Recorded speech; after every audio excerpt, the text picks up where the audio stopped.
নমস্কার বন্ধুরা, রোজকারের মতো আজকেও আমি তোমাদের সঙ্গে শেয়ার করতে চলেছি খুবই ইউজফুল একটি টিপস। পাখা পরিষ্কার কোনো রকম টুল চেয়ার ছাড়াই, হাত লাগানো ছাড়াই আমাদের পাখাগুলো একেবারে পরিষ্কার হয়ে যাবে। আর দেখতেই পাচ্ছ পাখাটার মধ্যে কি পরিমাণে নোংরা ধুলো পড়েছে। গরমকালে তো পাখা ছাড়া 1 মিনিটও থাকা যায় না। আর এইভাবে নোংরা ধুলো জমলে কিন্তু পাখার স্পিডটাও কমে যায়, ইলেকট্রিক বিলটাও বেশি আসে।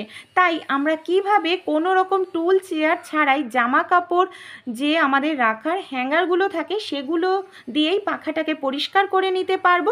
চলো তাহলে দেখে নিই। আশা করছি ভিডিওটি তোমাদের অনেকটাই কাজে আসবে। তাহলে ভিডিওটা স্কিপ না করে পুরোটা দেখার জন্য অনুরোধ রইল। আর ভালো লেগে থাকলে তোমাদের বন্ধুবান্ধবদের সঙ্গে ভিডিওটি শেয়ার করো। এরকমই আমাদের একটি পুরনো হ্যাঙ্গারের প্রয়োজন পড়বে। এখানে আমি যে হ্যাঙ্গারটা নিয়েছি, স্টিলের যে হ্যাঙ্গারগুলো হয় না, স্টিলের এই ধরনের হ্যাঙ্গার কিন্তু এখানে ইউজ করতে হবে। তারপর এখানে আমাদের আর যে জিনিসগুলো লাগবে, আমাদের বাড়িতে যে এই ধরনের মোটা পুরনো অনেক সোয়েটার থাকে, কাপড় থাকে, কিংবা কোনো তাওয়ালে, সেই তাওয়ালেগুলোকেও তোমরা নিয়ে নিতে পারো। সবার প্রথমে হ্যাঙ্গারটাকে কি করতে হবে, হ্যাঙ্গারের যে ডান্ডির অংশটা আছে এটাকে এইভাবে সোজা করে নিতে হবে। তারপর এখানে দেখো আমার বাড়িতে পুরনো অনেক ছোট এই ধরনের সোয়েটার ছিল। এই ছোট সোয়েটারগুলোকেই আমি এখানে কাজে লাগাচ্ছি বন্ধুরা। তোমরা চাইলে পুরনো কোনো তাওয়ালে কিংবা মোটা কাপড়ও নিয়ে নিতে পারো। তোমরা চাইলে হ্যাঙ্গারের নিচের দিকে এইভাবে রেখে এটাকে এইভাবে সরু সরু করে ফোল্ড করে নিতে পারো। এটাও একটি পদ্ধতি আছে। তা যদি না চাও, তোমরা আরও একটি পদ্ধতি আছে যার সাহায্যে তোমরা ফোল্ড করতে পারো। সবার প্রথমে সোয়েটারটাকে এইভাবে আমি ভাঁজ করে নিচ্ছি।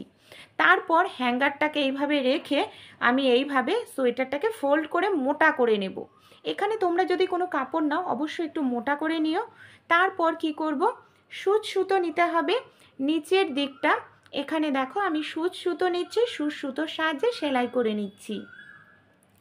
তোমরা যদি সেলাই করতে না চাও, দড়ি ব্যবহার করতে পারো।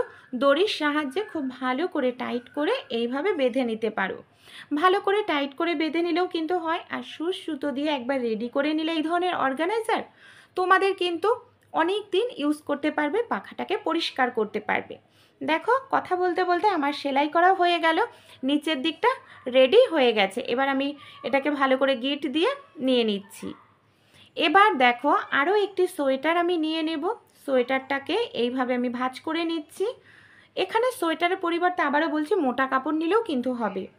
এবার এইভাবে রেখে আমাদের যেরকমভাবে হ্যাঙ্গার আছে ঠিক সেরকমভাবেই আমাদের এইভাবে ভাঁজ করে যেতে হবে। ভাঁজ করে গিয়ে আবার সেম একই পদ্ধতিতে আমাদের সেলাই করে নিতে হবে। এখানে সেলাই করলে কি হয়, জিনিসটা অনেক দিন ব্যবহার করতে পারবে, নষ্ট হবে না। দেখো এইভাবেই আমি পুরোটা তাহলে চলো সেলাই করে নিই। সেলাই করে নিয়ে এটাকে আমরা রেডি করে নিই।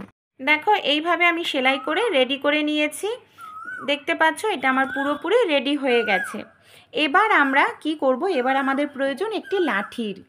যে কোনো লাঠি তোমরা ইউজ করতে পারো। আমার বাড়িতে পুরনো একটি ওয়াইপারের লাঠি ছিল, পুরনো ওয়াইপারের লাঠি নিয়ে নিচ্ছি।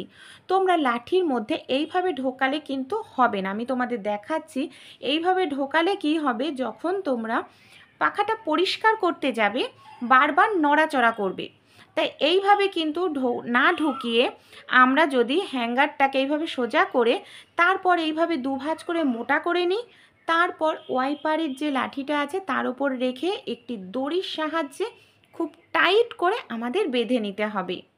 এইভাবে আমি একেবারে টাইট মজবুত করে বেঁধে নিচ্ছি, যাতে নড়াচড়া না করে যখন আমরা পাখাটা পরিষ্কার করতে যাব।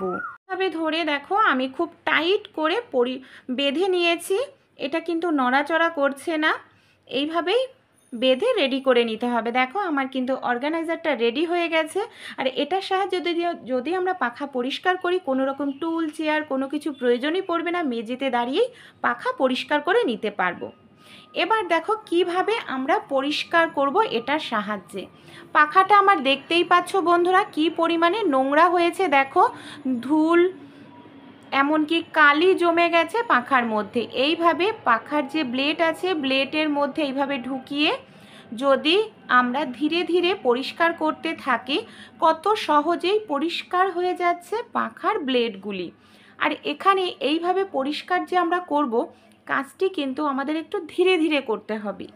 তাড়াতাড়ি করা যাবে না বা তাড়াহুড়ো করা যাবে না, তাহলে কিন্তু পাখার ব্লেডটা বেঁকে যেতে পারে। এইভাবেই দেখো আমি ধীরে ধীরে করে পরিষ্কার করে নিচ্ছি। দেখতে পাচ্ছ কাপড়ের মধ্যে কি পরিমাণে নোংরা কালি উঠে আসছে, তাহলে পাখার ব্লেডের মধ্যে কি পরিমাণে নোংরা জমা হয়েছে।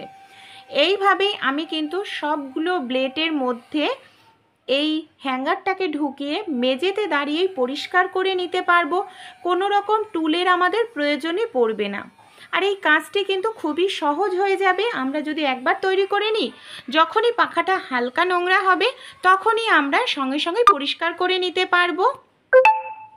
আর এইভাবে পরিষ্কার করলে পাখার স্পিডটাও কিন্তু বেড়ে যাবে, আর ইলেকট্রিক বিলটাও তোমরা লক্ষ্য করবে অনেকটাই কম আসবে। দেখো আমি সবগুলো পাখার ব্লেড এইভাবে পরিষ্কার করে নিয়েছি। পাখাটা কিন্তু অনেকটা পরিষ্কার হয়ে গেছে, আমার 60% বলতে পারো পরিষ্কার হয়ে গেছে। এবার আমরা কি করব চলো দেখে নিই। এখানে একটি বালতির মধ্যে আমি জল নিয়ে নিয়েছি, জলের মধ্যে আমি নিয়ে নিয়েছি সামান্য পরিমাণ একটুখানি সোডা মিশিয়ে নিয়েছিলাম। এই জলের মধ্যেই আমি এই হ্যাঙ্গারটাকে খুব ভালো করে চুবিয়ে নিলাম, ভিজিয়ে নিলাম। তারপর এটার সাহায্যে আবার একটু পাখাটাকে পরিষ্কার করে নেব। এর ফলে কি হবে, যে নোংরা রয়েছে যদি একটু ভিজিয়ে নিই তাহলে বাকি যে সামান্য নোংরা রয়েছে সেই নোংরাগুলোও কিন্তু খুব সহজেই উঠে যায়। দেখো ভিজিয়ে নেওয়ার পর আবার আমি ব্লেডের মধ্যে একই পদ্ধতিতে ঢুকিয়ে পরিষ্কার করে নিচ্ছি। ব্লেডগুলো নতুনের মতো চকচক করতে থাকছে। আর এইভাবে তোমরা চাইলে জলের মধ্যে একটু ডিটারজেন্ট পাউডারও দিয়ে নিতে পারো, তাহলেও কিন্তু খুব ভালো হয়। আমি শুধু বেকিং সোডাই দিয়েছি। সবগুলো ব্লেড আবার এইভাবে আমি একটু একই পদ্ধতিতে পরিষ্কার করে নেব। বাকি যে নোংরাগুলো আছে খুব সহজেই উঠে যাবে।